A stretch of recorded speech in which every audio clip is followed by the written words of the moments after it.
In the first video, I talked about a few actors who basically carried B movies on their backs. They all had a shot. Small but real at leveling up.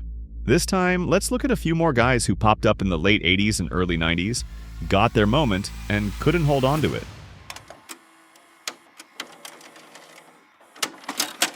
It's kind of wild to think about now, but before Julia Roberts Julia Roberts, there was Eric Roberts, and for a while he was the one people were talking about. He had a strong start. Right out of the gate, he landed a Golden Globe nomination for his first major role. Then came his breakout in King of the Gypsies, and suddenly he was everywhere.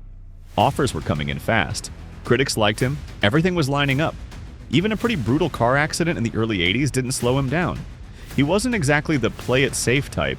No seatbelt, open-door Jeep. You can guess how that ended.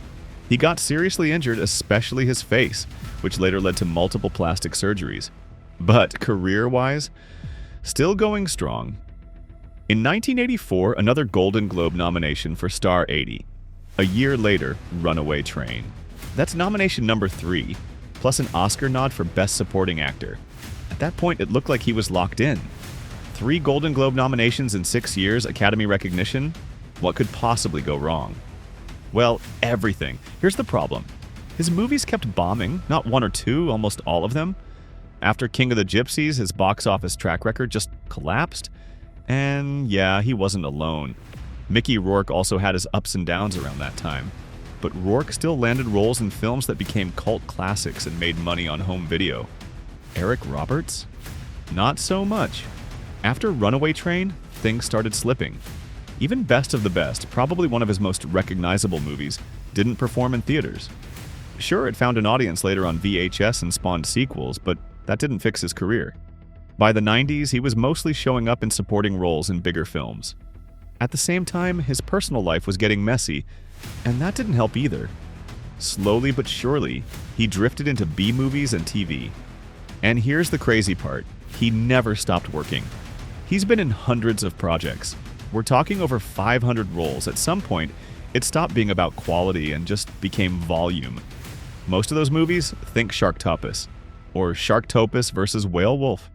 Yeah, those kinds of titles. And by the way, those movies also feature another familiar face, Casper Van Dien. You know, the guy from Starship Troopers. That career didn't exactly go the way he probably imagined either. These days, Eric Roberts is usually remembered as Julia Roberts' unpredictable brother or Emma Roberts' dad. Not as the guy who once looked like a future A-list star. And honestly, that version of him feels like it belongs to a completely different timeline. Now let's talk about David Bradley. He showed up in Hollywood at the very end of the 80s.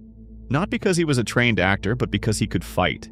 The guy was winning karate tournaments left and right, and at the time, Hollywood loved that.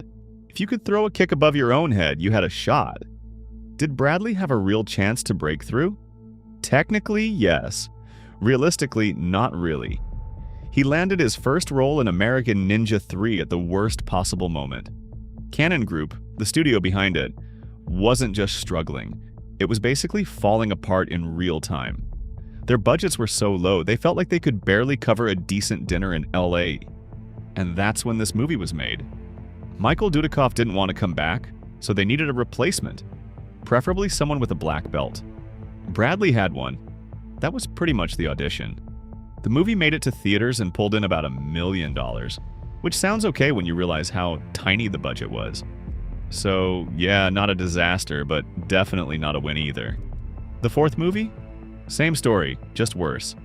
Bradley even convinced the producers to bring Dudikoff back. Didn't matter. The movie flopped anyway. After that, Bradley was basically done with theatrical releases. He moved into direct-to-video projects. A couple of them, like Cyborg Cop and American Samurai, actually did pretty well on VHS. American Samurai also featured Mark Dacascos, who people actually started noticing. Bradley? Not so much. He even tried writing scripts for himself, hoping that would help. It didn't. A few more low-profile roles in the mid-90s, then an injury, and just like that, he was out of the industry. Then there's Thomas Ian Griffith. Another martial artist, another late 80s start. Most people noticed him in The Karate Kid Part 3. Not exactly the best launch. The movie got trashed by critics and picked up a bunch of Razzie nominations. Griffith himself managed to avoid the worst of it, but still not a great first impression. So he did what a lot of guys like him did back then. He wrote his own movie. Something built around his strengths. That film was Ulterior Motives. It had a decent budget of about $4 million, but couldn't even land a proper theatrical release. It went straight to video and basically disappeared. His first real shot came in 1993 with Excessive Force. This time things looked serious. New Line Cinema was distributing it. The movie opened on over 500 screens, which for that time was actually pretty solid. Sounds promising, right? Yeah, it made $300,000 in its first week. For comparison, Bloodsport with Jean-Claude Van Damme opened on just 100 screens and still made more money.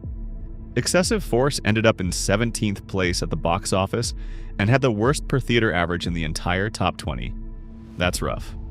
A sequel came out in 1995, which probably means it did okay on video. But by then, it didn't matter. Griffith had already slid into direct-to-video territory. In the late 90s, he got 2 more theatrical shots: Kull the Conqueror and John Carpenter's Vampires. In Vampires, he even played the main villain. That could have helped. It didn't. Both movies underperformed. After that, he fully settled into B-movies throughout the early 2000s. He only briefly popped back into a big production once, with a small role in Triple X starring Vin Diesel. And that was pretty much it. In 2007, after his final film, Thomas Ian Griffith quietly walked away from acting. But later, he made a comeback, reprising his role in the series Cobra Kai. Dolph Lundgren might be one of the most durable actors in Hollywood history. Seriously, most actors who never quite make it to the top. They get maybe 5-10 years and then they fade out, even from B-movies. But Lundgren, completely different story. Here's the weird part. He never really had a true box office hit. Not one. And yet, he's been working for over 40 years. Sure, Rocky IV made a ton of money, but let's be honest, that wasn't really his movie. And yeah, Universal Soldier worked, and he even got some praise there. But there's also a certain Belgian guy in that film who kind of took most of the spotlight. After Rocky IV, Hollywood noticed him fast. Audiences liked him, studios wanted him. It looked like he was about to break out. And this is where things went sideways. He picked the wrong projects. Or maybe the projects picked him at the wrong time. Either way, his first 2 big leading roles, both flopped. The first one was Masters of the Universe. Cannon Group poured money into it, hoping this would be the movie that finally pushed them into the big leagues. Instead, it turned into chaos. The studio was already struggling, and during production, they were literally running out of money. At one point, they were seriously considering ending the movie with a to-be-continued card, because they couldn't afford to shoot the final battle. They somehow scraped together enough cash to finish it. Didn't matter. The movie flopped. And along with Stallone's Over the Top, it basically helped push Cannon Group over the edge. 2 big failures in 1987, and the studio never really recovered. Then came Red Scorpion, and this one had terrible timing. Cold War movies were suddenly not cool anymore. The whole Soviet villain thing was fading fast, and that's exactly when Lundgren's movie hit theaters. Around the same time, even Rambo 3 underperformed. That wave was over. After those 2 flops, Lundgren was still getting roles, but the scale was shrinking. Smaller budgets, lower expectations. Still theatrical releases, but not at the same level. One of those projects was Dark Angel, and this one had a weird history. The movie took forever to get made, lost a chunk of its budget along the way, and by the time it came out, it already felt compromised. Lundgren wasn't even supposed to be there originally. He was working with director Craig Baxley on a completely different sci-fi project. Something bigger, more ambitious, aliens on Earth, the whole deal. Arnold Schwarzenegger was supposed to star. Then he left for Predator, Lundgren stepped in, and 2 weeks before shooting, the entire project got canceled. Why? Reportedly, Baxley and producer Joel Silver couldn't agree on casting. And just like that, the movie disappeared. Baxley later said it was one of the biggest regrets of his career. So instead, they moved on to Dark Angel. Now, here's where it gets interesting. The movie opened 3 weeks after Van Damme's Death Warrant. Same number of screens, similar per theater numbers. But there's a catch. Death Warrant was already in its 3rd week. Dark Angel had just opened. And its budget? almost twice as big. Final result, Death Warrant makes $17 million on a $4 million budget. Dark Angel makes $4 million on a $7 million budget. Not great. Around the same time, Lundgren got another unlucky break with The Punisher. The movie actually had potential, but the studio, New World Pictures, ran into problems and couldn't release it in theaters, so it went straight to video. And that kind of became the pattern. The budgets got smaller, the expectations got lower. The results, still not great. One of the most interesting examples is Showdown in Little Tokyo. This thing got completely butchered in post-production. Test screenings were a disaster.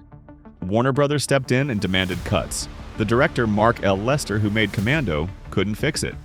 So the studio basically replaced him with an editor, Michael Elliott, who chopped the movie down to 79 minutes.